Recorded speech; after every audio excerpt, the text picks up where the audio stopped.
I just mentioned Carmichaels will move into them. Coach Ron Gallagher is moving up from defensive coordinator, taking over at head coach. They went 4-5 last year at 2A, 3-4 in the interstate. They have 6 coming back on offense, 5 on defense. They're putting in a new quarterback in Trenton Carter, and then Bailey Jones and Hunter Voidover both come back at running back. So this is going to be a very talented athletic team. And of course, Carmichaels always is deep in the trenches. Is Carmichaels really the true favorite right now to win this conference? Obviously not even playing a game yet. Man, you look at paper, yeah. I think when you look at the paper and see how they did a double A, what they have back to offer. The big thing for them, they lost probably the best quarterback in school history, I would say, in Kevin Kelly. One of the best, I'll put it that way.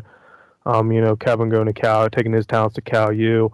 Unfortunately, he won't play this fall, but that'll be a big thing, especially in Gallagher's first season as head football coach. That'll be big, but having Bailey Jones in the backfield, that definitely doesn't hurt you whatsoever. So as the true favorite, that's kind of hard to say right now. I think there's a couple teams that are in that upper tier of this conference. But I think I have Carmichael's in that. I think they're one of the favorites. I do think Carmichael's is one of the favorites to take this conference. But like I said, it's so wide open this year. The games will speak for itself. I think if they didn't lose head coach Ryan Kroll, I think they would definitely be the favorite. But as far, that's like the one. I agree. That's the one question mark right now. I think, as far as returning talent, they're there. Ron Gallagher is probably going to run a similar system, especially on the defensive side of the ball, where they're only returning 5 starters. That could be a little shaky. Trenton Carter at quarterback, there's potential there. It's someone they're really excited about.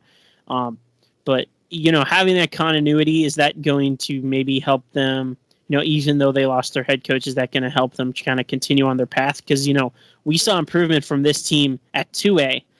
They were pulling games within Fraser and Beth Center, and they beat Brownsville. So this could be, a team that really threatens maybe to make a deep playoff run. Do you think that? Make a deep playoff run, I don't know.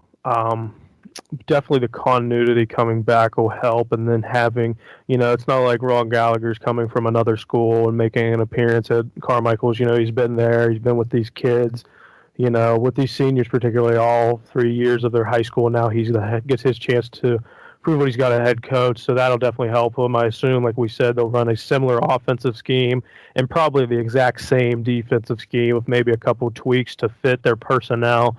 So that'll definitely help them. A little too early for me to say make a run at the playoffs. I'd have to do my research and see what every other team in Single A has before I make a educated opinion on that subject. And then I have probably their most intriguing game is week 1 at Jefferson Morgan. They have a scrimmage against Charleroi, which that could really help improve their team, heading into that game. And then that's a tough road game. It's a return to a rivalry, so you don't want to count out the Rockets. But if they, win that game by 30 plus, that's gonna tell us a lot about Carmichael's, because we're already thinking they're favorites, and Jefferson Morgan is an improving team, so that can mean a lot for their aspirations toward the end of the season.